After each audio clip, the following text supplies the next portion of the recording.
Je vais entrer dans une zone de stationnement par disque. Oui, réponse A. Non, réponse B.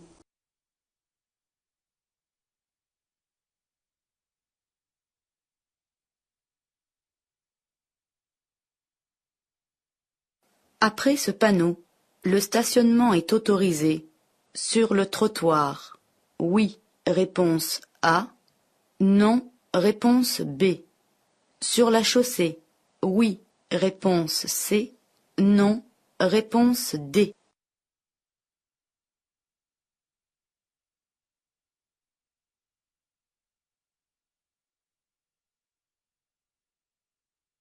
Je peux m'arrêter à cet endroit? Oui, réponse A. Non, réponse B.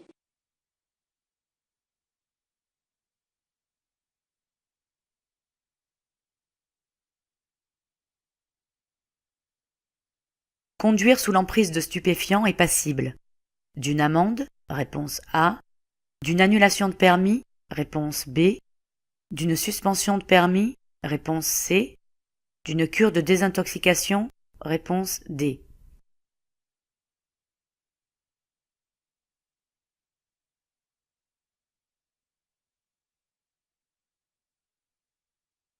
Le panneau indique une issue de secours, réponse A, un poste de secours, réponse B, un poste d'appel d'urgence, réponse C.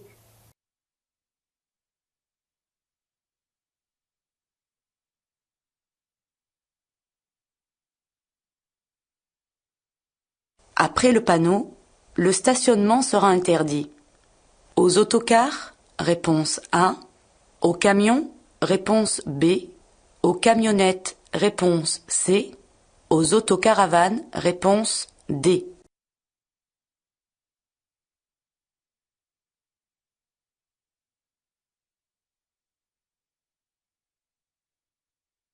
Je suis jeune conducteur. Après ce panneau, je pourrai rouler à 90 km/h. Par beau temps? Oui, réponse A. Non, réponse B. Par temps de pluie? Oui, réponse C. Non, réponse D.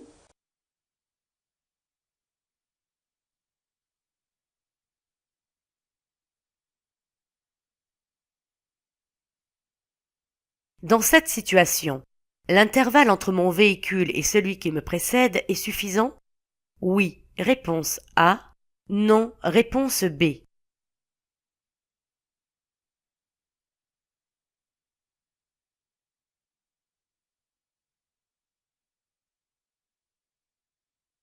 Le fonctionnement de la climatisation entraîne une augmentation de la consommation de carburant?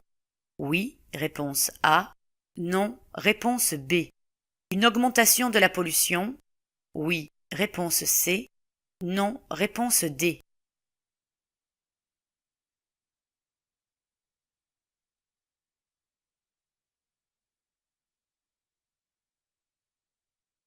Cette route conserve son caractère prioritaire dans toute l'agglomération?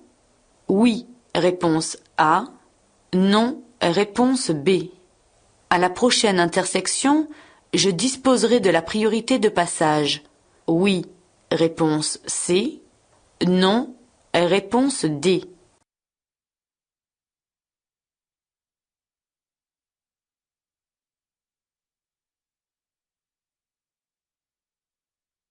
Après ce panneau, le stationnement sera payant, réponse A. Unilatéral, réponse B. Semi-mensuel, réponse C.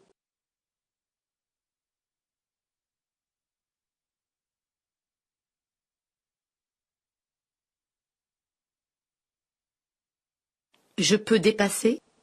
Oui, réponse A. Non, réponse B.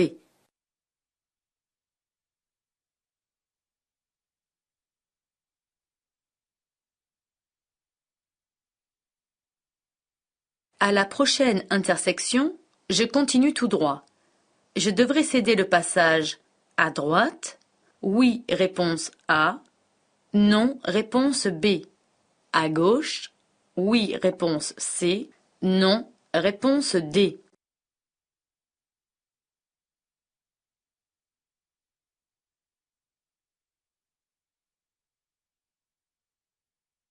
Je dépasse?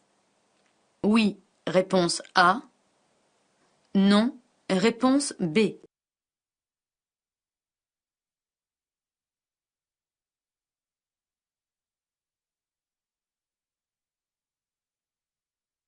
À la prochaine intersection, je tourne à gauche. Je devrais céder le passage. À droite, oui, réponse A. Non, réponse B. À gauche, oui, réponse C. Non, réponse D.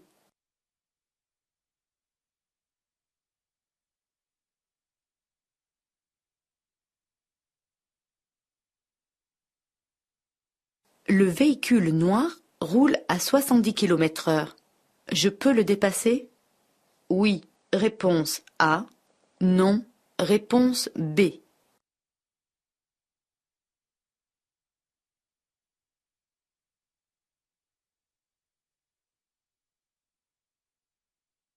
Dans cette situation, je laisse passer les piétons? Oui, réponse A. Non, réponse B.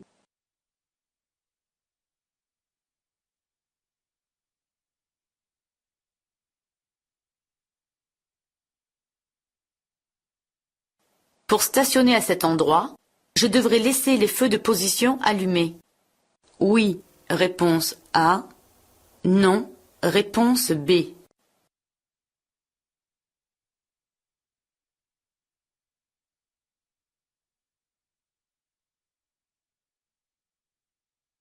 Je dois effectuer un long trajet. Pour limiter les risques d'accidents liés à la fatigue, je prépare mon itinéraire. Réponse A. Je fixe une heure d'arrivée. Réponse B. J'évite de partir entre 13 heures et 16 heures. Réponse C.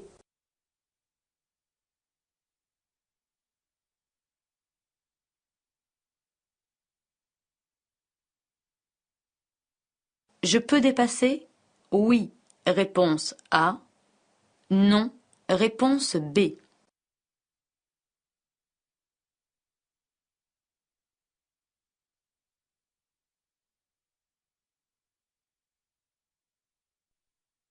Je surveille particulièrement la zone A. Réponse A. La zone B. Réponse B. Je place mon pied devant le frein. Oui. Réponse C. Non. Réponse D.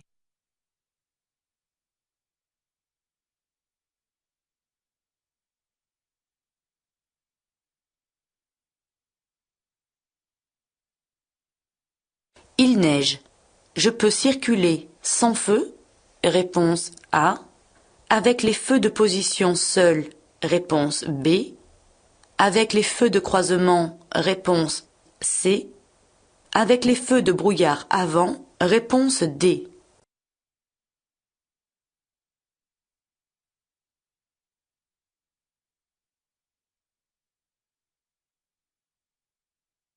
L'étiquette énergie m'indique que ce véhicule rejette peu de CO2.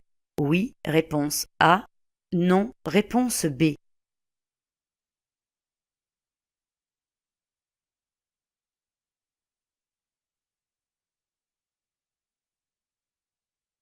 Sur l'accotement à droite, je peux m'arrêter. Oui, réponse A. Non, réponse B. Stationner. Oui, réponse C. Non, réponse D.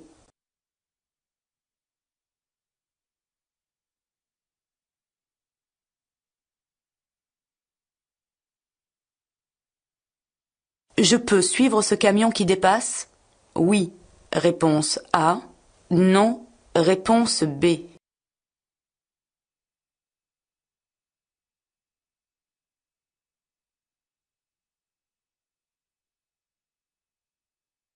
La signalisation indique une route à caractère prioritaire? Réponse A. Une interdiction de dépasser? réponse B. Une sortie d'agglomération, réponse C. Un passage piéton, réponse D.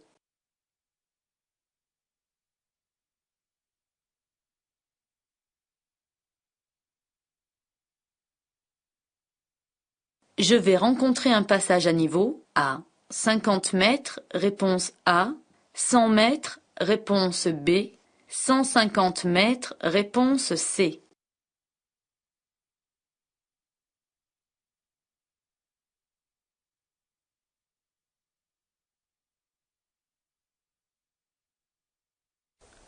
Je peux dépasser?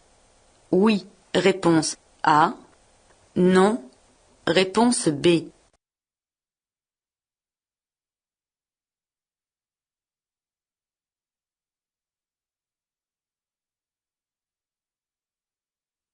L'aide au freinage d'urgence est obligatoirement liée à la présence d'un système d'anti-blocage de roues? Oui, réponse A. Non, réponse B.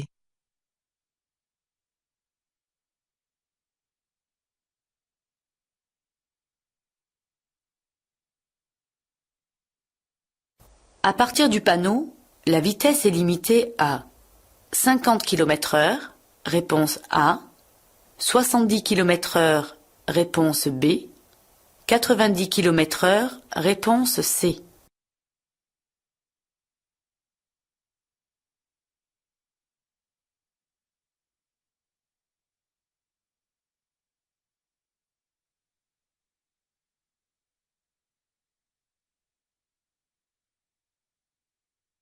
L'intervalle de sécurité est suffisant à cette allure?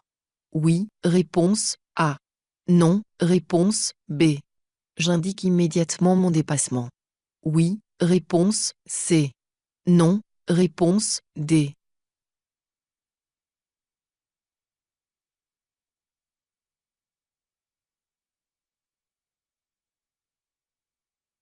À la prochaine intersection, je mettrai mon clignotant à gauche, réponse A, à droite, réponse B. Je cède le passage. Oui, réponse C. Non, réponse D.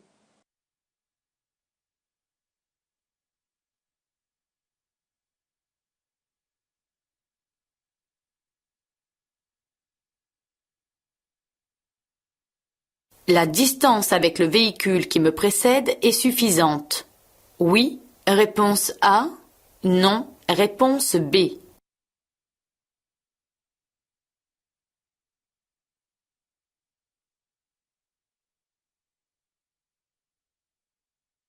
Ce véhicule roule à 20 km/h. Je continue le dépassement. Oui, réponse A. Non, réponse B.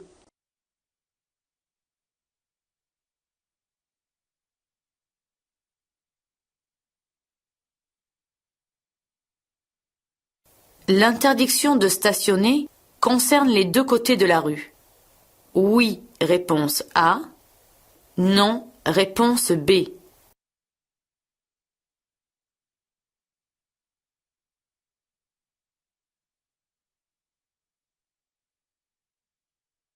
Je continue le dépassement.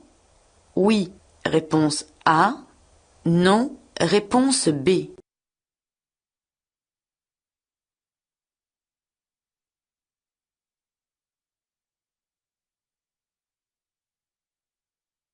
Je peux stationner sur le trottoir à droite comme les autres véhicules. Oui, réponse A. Non, réponse B.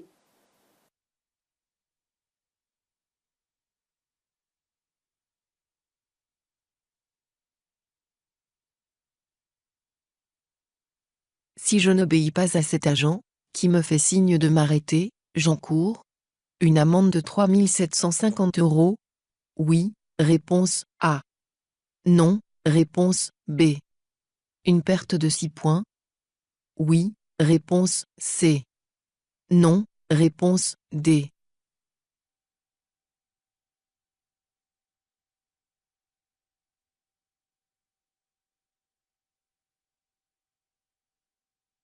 La vitesse est limitée à 90 km/h, réponse A.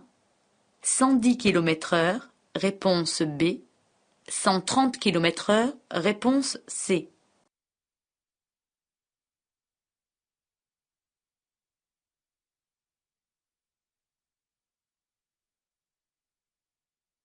Je peux dépasser ce cycliste? Oui, réponse A. Non, réponse B.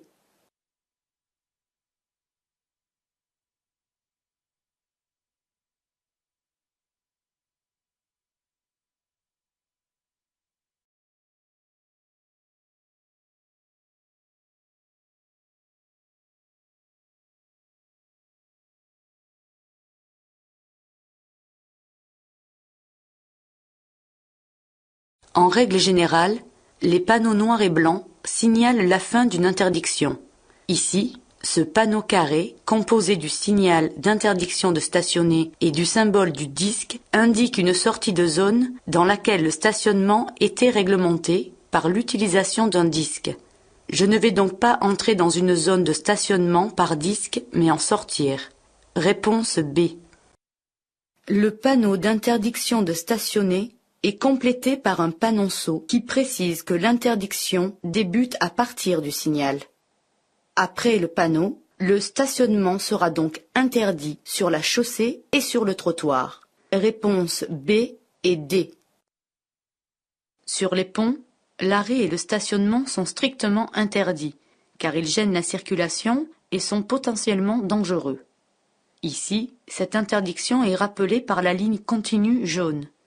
Je ne peux donc ni m'arrêter, ni stationner à cet endroit.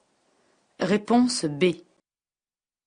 Si je conduis sous l'emprise de stupéfiants, je risque une lourde amende, une suspension ou une annulation de permis de conduire, ainsi qu'une peine de prison. Le législateur n'a pas prévu d'obligation de se soigner qui pourrait prendre la forme d'une cure de désintoxication. Cependant, le juge peut m'imposer de suivre à mes frais un stage de sécurité routière et de sensibilisation au danger de la drogue. Réponse A, B et C. Dans un tunnel, ce panneau d'indication indique une issue de secours vers la droite. En cas d'incendie, les issues de secours mènent à des abris sécurisés reliés vers l'extérieur. Ces issues sont le meilleur moyen de garantir la sécurité et de se protéger contre la chaleur et les fumées toxiques. Réponse A. L'interdiction de stationner est complétée par un panonceau de catégorie. Le symbole qui y figure représente une autocaravane. Par conséquent, après le panneau, le stationnement sera interdit aux autocaravanes. Réponse D. Je circule hors agglomération sur une route à double sens de circulation. Ce panneau d'interdiction indique une limitation de vitesse à 90 km/h par beau temps. Par temps de pluie, cette vitesse doit être abaissée à 80 km/h.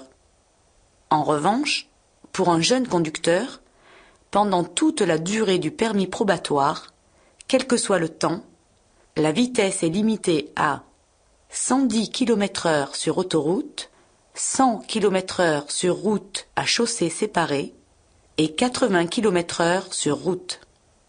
Dans cette situation, en tant que jeune conducteur, après le panneau, ma vitesse sera donc limitée à 80 km/h, quelles que soient les conditions météorologiques. Réponse B et D. Certains tunnels sont équipés de diodes qui émettent une lumière bleue. Elles aident le conducteur à évaluer la distance de sécurité à respecter entre son véhicule et celui qui le précède. Il faut maintenir la distance entre deux diodes bleues pour être en sécurité. Cette distance permet de limiter les risques de collision, mais aussi d'éviter la propagation d'un incendie et faciliter le déplacement des secours. Ici, la distance n'est pas respectée. Je roule trop près du véhicule qui me précède. Réponse B. La climatisation automobile est un équipement de confort incontournable. Elle permet d'abaisser la température dans l'habitacle et de diminuer l'humidité de l'air ambiant, ce qui a pour effet d'améliorer la vigilance du conducteur. Mais en contrepartie de ces avantages, l'utilisation de cet équipement présente l'inconvénient d'augmenter le besoin d'énergie, et donc la consommation en carburant du véhicule. La consommation étant plus importante, Cela entraîne automatiquement une augmentation de la pollution.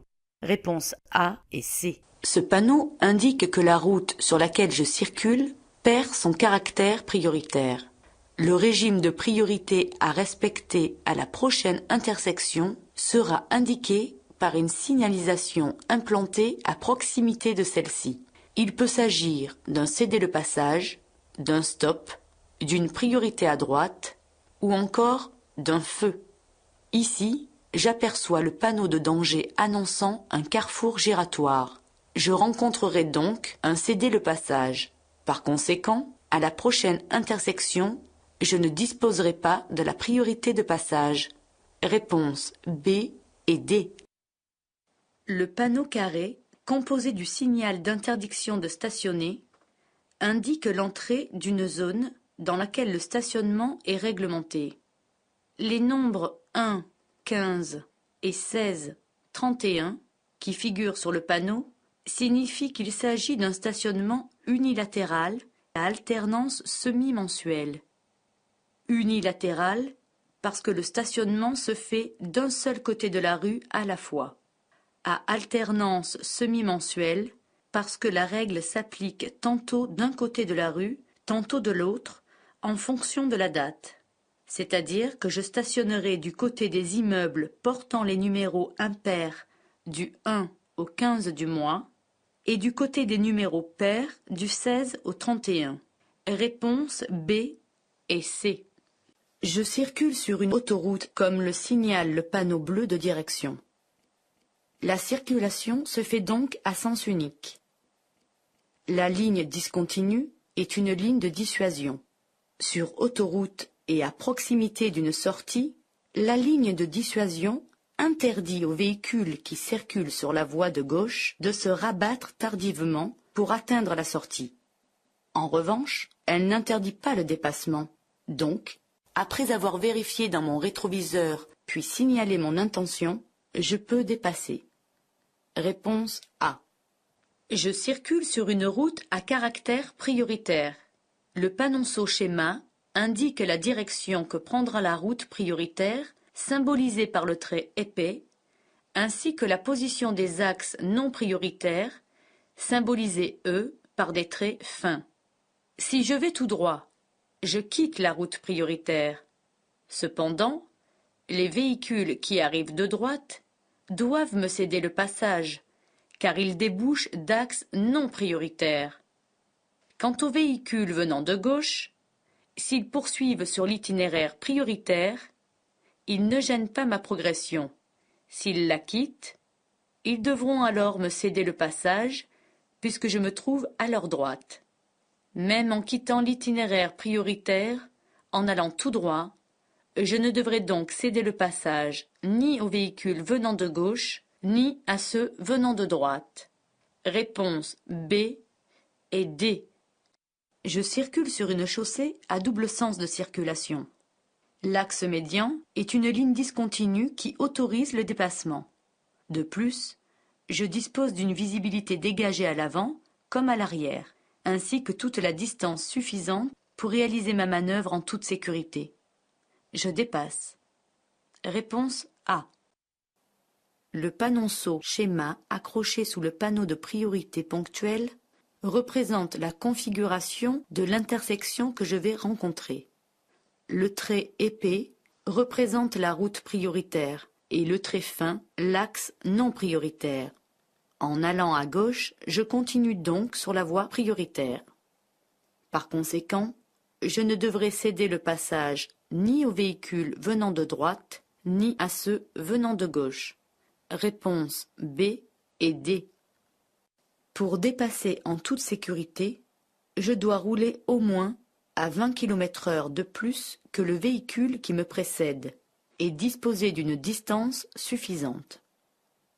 Ainsi, le dépassement d'un véhicule qui roule à 70 km/h nécessite une vitesse de 90 km/h et d'une distance minimum de 250 mètres. Dans cette situation, la signalisation annonce la fin du créneau de dépassement à 200 mètres. Je ne dispose donc pas de la distance suffisante pour terminer ma manœuvre. Les conditions de sécurité n'étant pas respectées, je renonce au dépassement. Réponse B. J'arrive à hauteur d'un passage réservé aux piétons. Les usagers engagés sur la chaussée sont toujours prioritaires. Dans cette situation, je dois donc ralentir et m'arrêter pour permettre à ces piétons de traverser. Réponse A. Mon véhicule est correctement stationné. Il n'empiète pas sur la chaussée et ne gêne donc pas la circulation des autres usagers. D'autre part, les dispositifs réfléchissants à l'arrière de mon véhicule suffisent à signaler ma présence. Par conséquent, je ne devrais laisser aucun feu allumé pour stationner à cet endroit. Réponse B. Les risques liés à la conduite dans un état de fatigue sont trop souvent sous-estimés. Pour limiter le danger, il faut anticiper et préparer son itinéraire, et surtout prévoir des pauses de 10 à 20 minutes toutes les 2 heures. En revanche, certaines imprudences sont à éviter. Par exemple, il est préférable de ne pas se fixer une heure d'arrivée, car le sentiment de contrainte risque d'amener à rouler plus vite et à négliger les temps de pause. Il est également déconseillé de voyager au moment de la journée où la vigilance est amoindrie, c'est-à-dire entre 2 heures et 5 heures du matin et entre 13 heures et 16 heures. Réponse A et C. Sur cette chaussée à double sens, les 2 voies sont séparées par une ligne de dissuasion. Celle-ci autorise uniquement le dépassement de véhicules lents ou roulant lentement. Ce véhicule circule à allure normale. Je ne peux donc pas le dépasser. Réponse B. Des passagers sortant du bus peuvent traverser la chaussée au niveau de la zone B. En plaçant mon pied devant le frein, je réduis mon temps de réaction si je dois m'arrêter pour laisser passer un piéton. Réponse B et C. Pour circuler en toute sécurité, il est impératif de bien voir et d'être bien vu. Quand il neige, la visibilité est réduite. Il est donc interdit de rouler sans feu ou avec seulement les feux de position. Je dois obligatoirement rouler avec les feux de croisement que je peux remplacer ou compléter par les feux de brouillard avant. Réponse C et D. Les étiquettes énergie des véhicules neufs permettent d'identifier les émissions de carbone, CO2, du véhicule pour 100 km parcourus. Les étiquettes comportent un classement de la lettre A à la lettre G, associé à un code couleur. A caractérisant les véhicules qui émettent le moins de carbone et G ceux qui en émettent le plus. Pour un acheteur, l'étiquette lui permet d'évaluer rapidement les émissions en CO2 et la consommation en carburant. Le classement permet donc de garantir une performance écologique de bonne qualité. Réponse A. Dans la mesure où aucune signalisation ne l'interdit et sous réserve que l'espace soit suffisamment large pour accueillir mon véhicule, sans empiéter sur les voies de circulation, l'arrêt et le stationnement peuvent se faire sur l'accotement de droite. Ici, ces 2 conditions sont réunies. Je peux donc stationner et m'arrêter sur l'accotement de droite. Réponse A et C. Je circule sur une chaussée à sens unique, composée de 2 voies de circulation. Aucun véhicule ne risque donc d'arriver en face. D'autre part, les signalisations horizontales et verticales n'interdisent pas le dépassement et aucun véhicule n'est sur le point de me dépasser. Je peux donc suivre ce camion qui dépasse en veillant toutefois à maintenir une distance de sécurité suffisante. Réponse A. La signalisation horizontale est constituée d'une ligne blanche continue. Celle-ci interdit le dépassement. La signalisation verticale est composée de plusieurs panneaux. Le signal rectangulaire qui indique que j'entre dans une agglomération, le panneau jaune et blanc carré sur pointe qui donne son caractère prioritaire à la route sur laquelle je circule, ainsi qu'un panneau de danger annonçant un passage pour piétons. Réponse A, B et D. Ce panneau indique un passage à niveau avec barrière dont le fonctionnement est automatique. À l'approche du train, des feux rouges clignotent, une alarme retentit et les barrières s'abaissent. Le panneau est complété d'une balise qui indique la distance à laquelle se trouve le danger. Chaque trait rouge représente 50 mètres. Ici, la balise est constituée de 3 traits rouges. Je rencontrerai donc le passage à niveau à 150 mètres. Réponse C. Je circule sur une chaussée à double sens de circulation, comme l'indique la ligne de rive discontinue à gauche.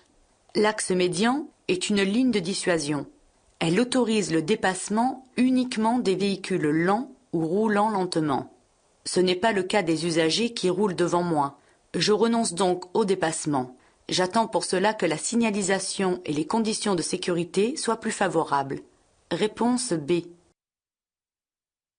L'affût détecte le passage anormalement rapide de la pédale d'accélérateur à la pédale de frein. Dans les situations d'urgence, couplé à l'ABS, il amplifie au maximum le freinage sans bloquer les roues. En cas de déclenchement de l'affût, les feux de détresse s'allument automatiquement. Réponse A. Sauf indication contraire, le panneau d'entrée d'agglomération s'accompagne implicitement de la limitation de vitesse à 50 km/h. Dans cette situation, en l'absence de panneau de limitation de vitesse, j'applique donc la règle générale associée au panneau d'entrée d'agglomération. À partir du panneau, la vitesse est donc limitée à 50 km/h. Réponse A. La distance de sécurité minimale à respecter doit être équivalente à la distance parcourue en 2 secondes, soit le double du temps de réaction moyen. Je ne peux pas signaler une manœuvre de dépassement immédiatement, car je vois un véhicule sur le point de me dépasser dans le rétroviseur. Réponse B et D. Le panneau rond et bleu est un panneau d'obligation qui indique que je suis obligé de tourner à droite. Je dois toujours signaler aux usagers mes intentions. Je mettrai donc mon clignotant à droite. À cette intersection, aucune signalisation ne précise la règle de priorité. C'est donc la règle de priorité à droite qui s'applique. Je vais à droite, je ne gêne donc pas les usagers venant de droite. Quant aux véhicules venant de gauche, je me trouve sur leur droite, c'est donc à eux de me laisser la priorité.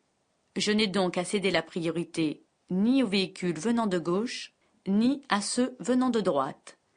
Réponse B et D. La distance de sécurité doit être égale à la distance que je parcours pendant 2 secondes. En effet, cette distance me permet de réagir en cas de danger et d'éviter l'accident.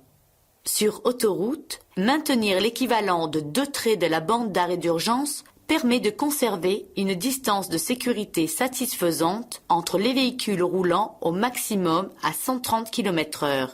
Ici, la distance avec le véhicule qui me précède est donc suffisante. Réponse A. L'axe médian constitué d'une ligne de dissuasion autorise uniquement le dépassement des véhicules lents ou roulant lentement. En revanche, ce panneau interdit le dépassement de tous les véhicules à moteur, sauf les 2 roues sans sidecar. Quelle que soit la vitesse de ce véhicule, je ne peux donc pas le dépasser. J'attends pour engager cette manœuvre que la signalisation et les conditions de sécurité y soient favorables.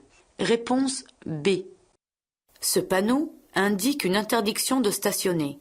Cette interdiction s'applique seulement du côté de la rue où le panneau est implanté. Elle commence à hauteur du panneau et s'étend jusqu'à la prochaine intersection. Réponse B. Je circule sur une chaussée à double sens de circulation, comme le confirme la ligne de rive discontinue à gauche. L'axe médian, constitué d'une ligne discontinue, n'interdit pas le dépassement. Enfin, je dispose d'une visibilité dégagée à l'avant comme à l'arrière. Toutes les conditions de sécurité sont donc respectées. Après avoir signalé mon intention en activant mon clignotant, je peux continuer le dépassement. Réponse A. Dans certaines rues, le stationnement et l'arrêt sont autorisés à cheval trottoir-chaussée. C'est le cas ici, comme le confirme le marquage au sol. Je peux donc stationner comme les autres véhicules. Réponse A. Si je ne m'arrête pas, il s'agit d'un refus d'obtempérer. L'amende maximale est de 3 750 € et je risque un retrait de 6 points sur mon permis de conduire. J'encours même une peine d'emprisonnement de 3 mois. Réponse A et C. Je circule sur une chaussée à sens unique, comme l'indique la ligne blanche à ma gauche. Les panneaux de direction vert et blanc et le cartouche rouge comportant la lettre N signalent qu'il ne s'agit pas d'une autoroute mais d'une route nationale. Sur ce type de route à chaussée séparée par un terre-plein, par temps sec et en l'absence de signalisation contraire, la vitesse est limitée à 110 km/h. Réponse B.